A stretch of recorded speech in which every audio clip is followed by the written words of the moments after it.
वाणी।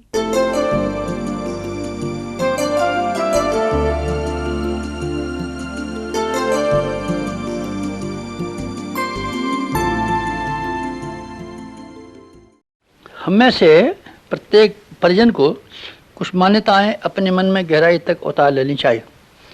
एक ये कि जिस समय में हमारा जीवित रह रहे हैं एक विशेष समय है, इसमें युग बदल रहा है और युग परिवर्तन की बेला है। हम में से प्रत्येक साधक को ये मान के चलना चाहिए कि हमारा व्यक्तित्व विशेष, हमको भगवान ने किसी विशेष काम के लिए भेजा है। कीड़े मकोड़े और दूसरे सामान्य तरह के प्राणी पेट भरने के लिए और औलाद पैदा करने के लिए पैदा होते हैं।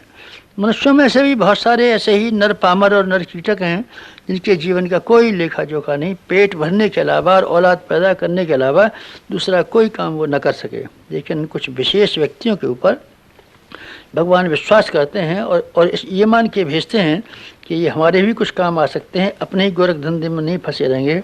युग निर्माण परिवार के हर व्यक्ति को अपने बारे में ऐसी मान्यता बनानी चाहिए कि हमको भगवान ने विशेष काम के लिए भेजा है, ये कोई विशेष समय है। और हम में से हर आदमी को यह अनुभव करना चाहिए युग की आवश्यकताओं को पूरा करने का उत्तरदायित्व हमारे कंधे पर है। अगर ये विश्वास कर सकें तो आपकी प्रगति का द्वार खुल सकता है और आप महामानवों के रास्ते पर, जो कि इस अपने परिवार के निर्माण का उद्देश्य है, आप सफलतापूर्वक चल सकते हैं। आपका विशिष्ट व्यक्तित्व सामान्य मनुष्यों जैसा नहीं। ये विशेष समय सामान्य जैसे शांति के समय होते हैं वैसा नहीं, ये आपातकाल जैसा समय है और आपातकाल में आपातकालीन उत्तरदायित्व होते हैं। हमारे ऊपर जिम्मेदारियां सामान्य जिम्मेदारियां नहीं हैं, पेट भरने मात्र की जिम्मेदारियां नहीं हैं, बल्कि युग की भी जिम्मेदारियां हैं। ये मान के हमको चलना चाहिए और ये मान के चलना चाहिए कि रीछ बानर जिस तरीके से विशेष भूमिका निभाने के लिए आए थे और ग्वाल बाल श्री कृष्ण भगवान जी के साथ विशेष उत्तरदायित्व निभाने के लिए आए थे, आप लोग इस तरह का अनुभव और विश्वास कर सकें, आप लोग हमारे साथ उसी तरीके से जुड़े हुए हैं और विशेष उत्तरदायित्व महाकाल का सौंपा हुआ पूरा करने के लिए हम लोग आए हुए हैं। अगर ये बात मान सकें तो फिर आपके सामने नए प्रश्न उत्पन्न होंगे और नई समस्या उत्पन्न होंगी और नए आधार और नए कारण उत्पन्न होंगे।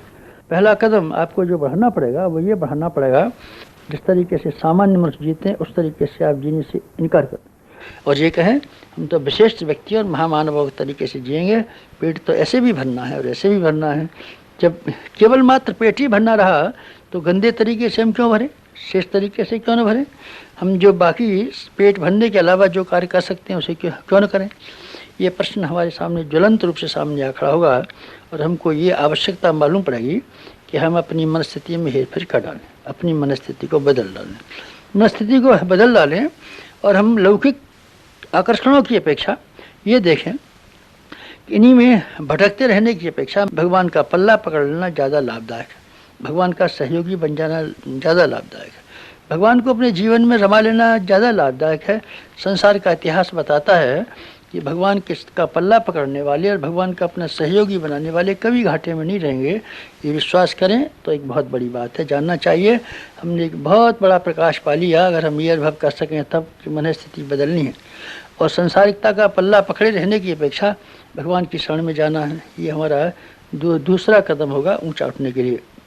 तीसरा वाला कदम आत्मिक उत्थान के लिए हमारा ये होना चाहिए कि हमारी महत्वाकांक्षाएं, हमारी कामनाएं, हमारी इच्छाएं बड़प्पन के केंद्र से हटें और महानता के साथ जुड़ जाएं। हमारी महत्वाकांक्षाएं ये नहीं होनी चाहिए कि हम वासनाओं को पूरा करते रहेंगे ज़िंदगी भर और हम तृष्णा के लिए अपने समय बुद्धि को खर्च करते रहेंगे और हम अपनी अहंता को, ठाट बाट को, रौब को और बड़प्पन को लोगों के ऊपर रौब गालिब करने के लिए हम तरह तरह के ताने बाने बुनते रहेंगे।